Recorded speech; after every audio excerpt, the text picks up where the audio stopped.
नजदीक आ गई है।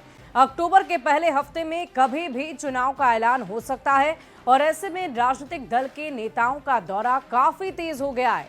हर दल और गठबंधन के नेता अपने अपने हिसाब से बिहार की सियासत को साधने में लगे हुए हैं और इसी सियासत में सीमांचल एक बड़ा फैक्टर रहा है। यहाँ मुसलमानों की सबसे ज्यादा आबादी है और हर बार नए नए तरीके से मुस्लिम वोटरों को साधने की कोशिश की जाती है। ऐसे में आज के बारे में अगर हम बात करें तो एक बार फिर से सीमांचल में सियासी तपिश बढ़ने वाली है।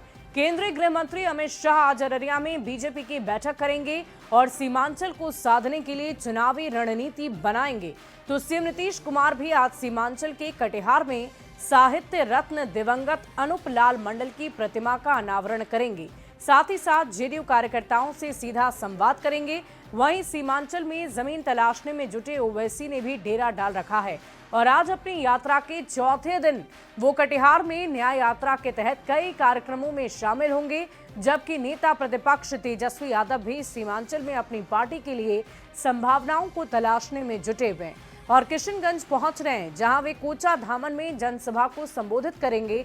और तेजस्वी के इस दौरे को ओवैसी को जवाब के तौर पर देखा जा रहा है, क्योंकि ओवैसी मुसलमानों के ध्रुवीकरण के लिए लगातार 4 दिन से सीमांचल में डेरा डाले हुए हैं। और अगर आपको ज्ञात हो, आपको याद हो, तो ओवैसी ने इस बात की चर्चा पहले भी की थी कि राष्ट्रीय जनता दल से हम गठबंधन करना चाहते हैं, लेकिन हमारी एक शर्त है कि हमें 6 सीटें वहां से दी जाए, जिस पर साफ तौर पर लालू प्रसाद यादव ने इनकार कर दिया था। और 4 तस्वीरें हम आपको दिखा रहे हैं आपकी टीवी स्क्रीन पर, जहां सीमांचल का समीकरण किसके साथ होगा ये तो आने वाला भविष्य बताएगा। लेकिन उससे पहले ये 4 तस्वीरें आप देख लीजिए, कैसे ये कोशिश की जा रही है कि सीमांचल के लोगों को अपनी ओर आकर्षित किया जाए। एक तरफ जहां अमित शाह हैं, दूसरी तरफ तेजस्वी यादव, ओवैसी और बिहार के मुख्यमंत्री नीतीश कुमार भी आज कटिहार दौरे पर हैं।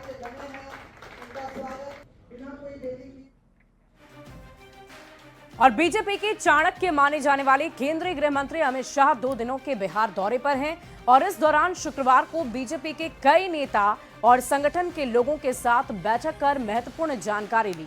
आज अमित शाह सीमांचल से लेकर कोसी जैसे इलाके के विधानसभा सीटों को लेकर 10 जिले के नेताओं और संगठन से जुड़े लोगों के साथ एक बहुत ही महत्वपूर्ण बैठक करेंगे।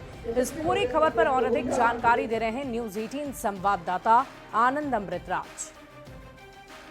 चुनावी साल में केंद्रीय गृह मंत्री अमित शाह का बिहार दौरा है, जो बेहद महत्वपूर्ण माना जा रहा है। कल उन्होंने बीजेपी दफ्तर में लंबी बैठक की और बीजेपी के नेताओं और कार्यकर्ताओं को न सिर्फ जीत का मंत्र दिया, बल्कि 225 सीटों पर जीत हासिल करने के लिए कड़ी मेहनत का भी साफ साफ संदेश दे दिया। जाहिर सी बात है, अमित शाह का बिहार दौरा एनडीए के लिए बेहद महत्वपूर्ण माना जा रहा है, बीजेपी के लिए तो महत्वपूर्ण है ही, लेकिन कल लंबी बैठक के बाद कई सारे जीत के मंत्र देने के बाद आज अमित शाह सीमांचल को साधने की कोशिश करेंगे। और आज जो गृह मंत्री अमित शाह हैं वो कोसी और सीमांचल और आंध्र प्रदेश के लगभग 10 जिलों के भाजपा कोर कमेटी के लोगों के साथ महत्वपूर्ण बैठक करेंगे।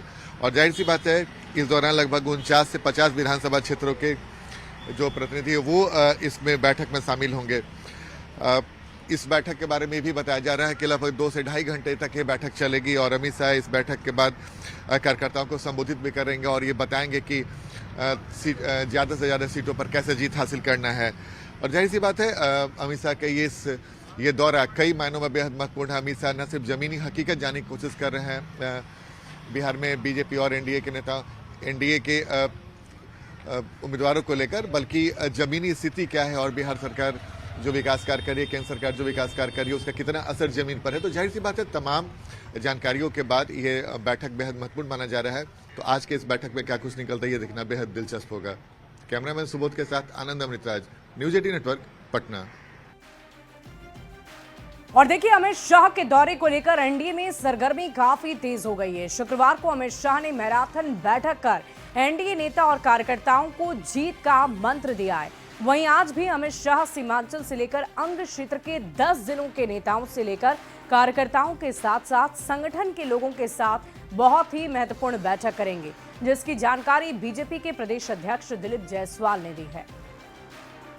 उन्होंने कहा कि बिहार सरकार, एनडीए सरकार जो काम कर रही है जनता के लिए और जिस तरह से महिलाओं के सशक्तिकरण के लिए युवाओं के रोजगार के लिए, तो जनता और मतदाता के अंदर सरकार के प्रति बहुत ही अच्छा माहौल है।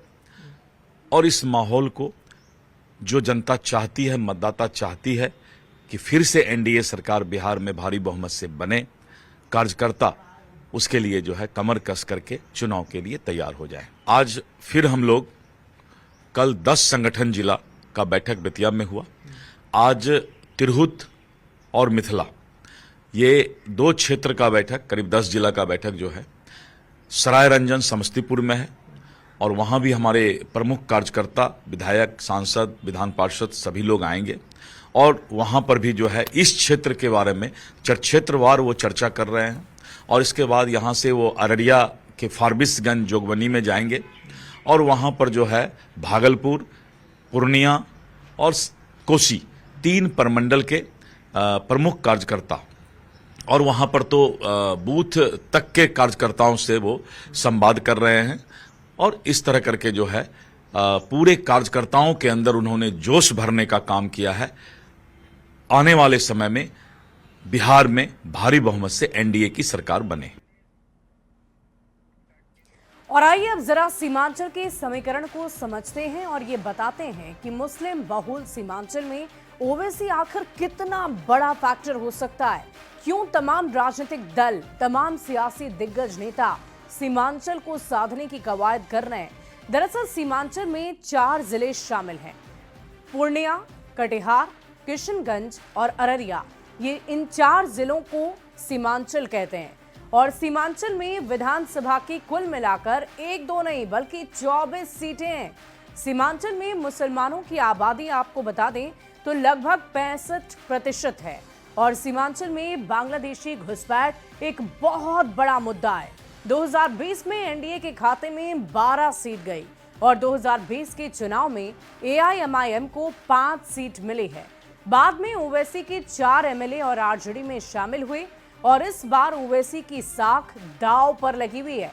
आरजेडी और ओवैसी के बीच ठनी हुई है और ऐसे में लगातार ओवैसी इस बात को लेकर भी कोशिश करती नजर आई कि किसी भी प्रकार हम आरजेडी के साथ गठबंधन में आ जाएं और 6 सीटें हमारी हो तो जीतने की उम्मीद और ज्यादा बढ़ जाती है। और इसी बीच सीमांचल को लेकर हमने आपको पूरी जानकारी दी कि आखिर सीमांचल को साधने की कोशिश क्यों तमाम सियासी दिग्गज और राजनीतिक दलों की तरफ से की जा रही है। बढ़ते हैं अगली खबर की ओर। अररिया के साथ ही अमित शाह आज समस्तीपुर भी आ रहे हैं और बीजेपी के 12 सांगठनिक जिलों की क्षेत्रीय बैठक आज समस्तीपुर में की जा रही है। अमित शाह भी शामिल होंगे, जिसकी तैयारियां लगभग पूरी कर ली गई है।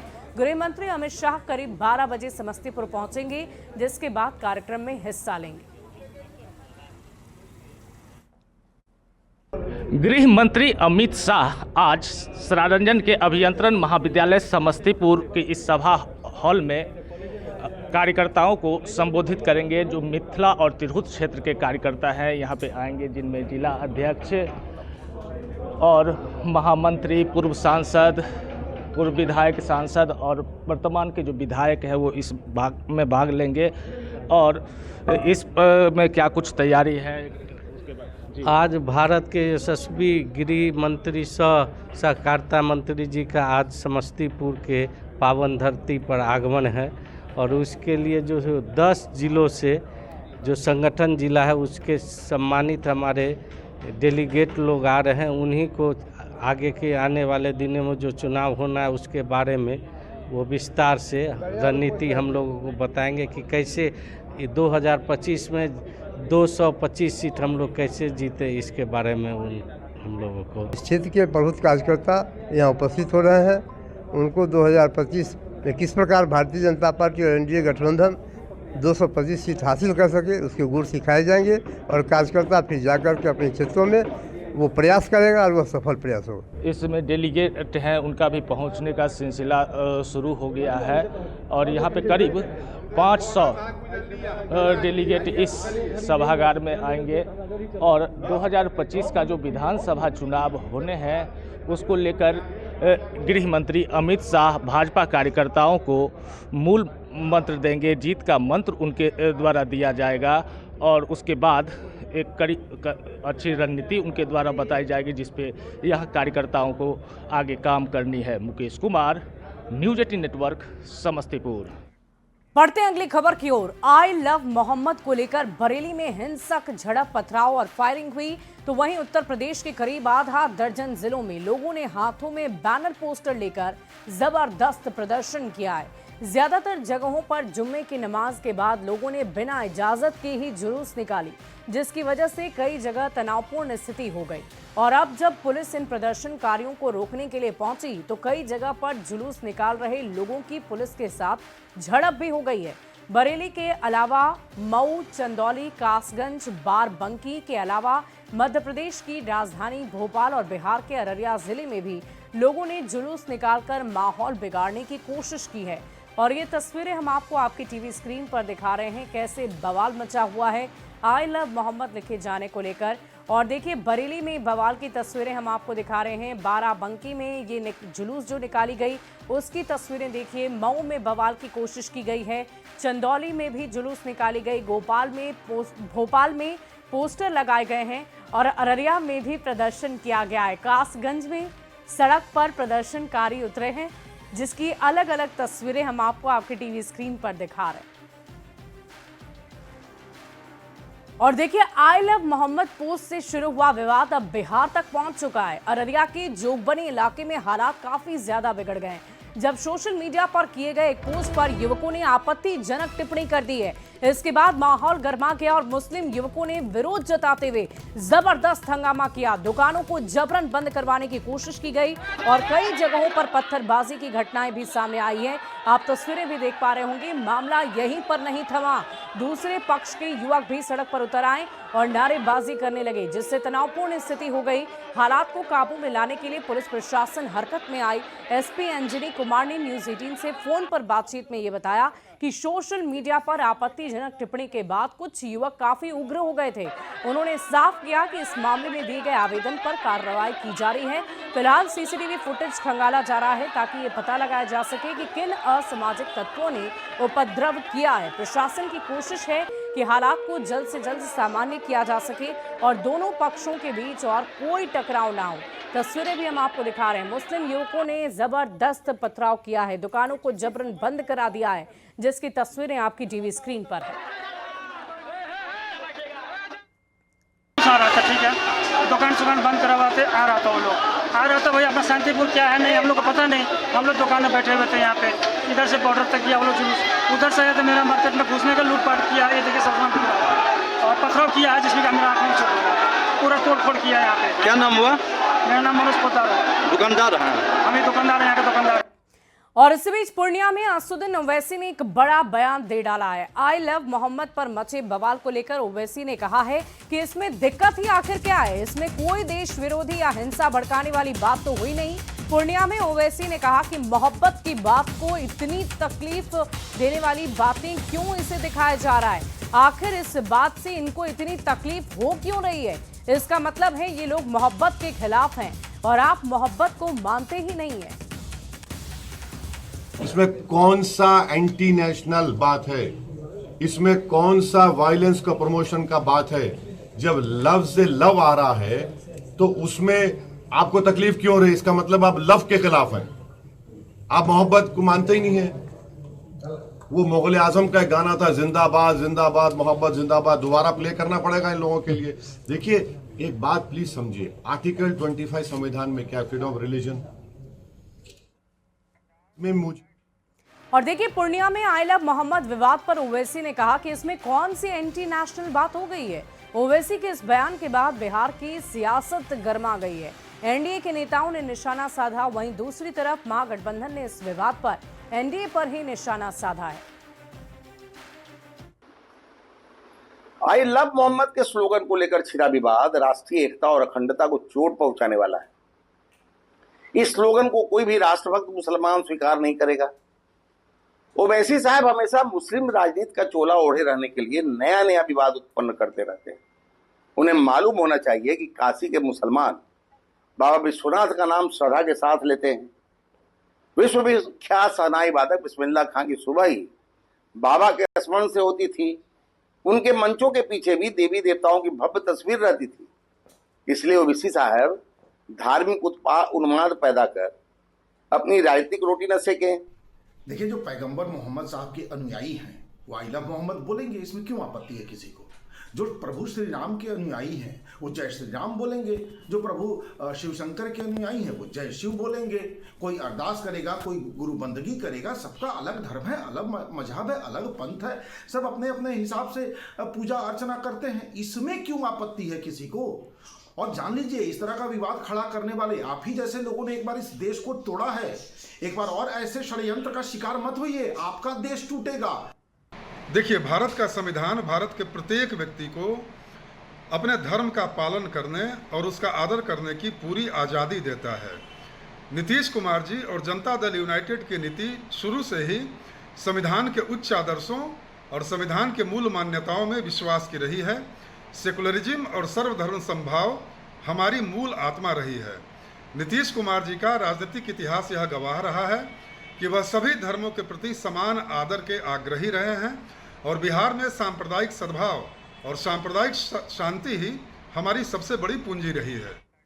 और देखिए, बिहार के मुख्यमंत्री नीतीश कुमार का आज कटिहार के समेली प्रखंड में आगमन है। सीएम के इस कार्यक्रम को लेकर प्रशासनिक स्तर पर सारी तैयारी पूरी कर ली गई है।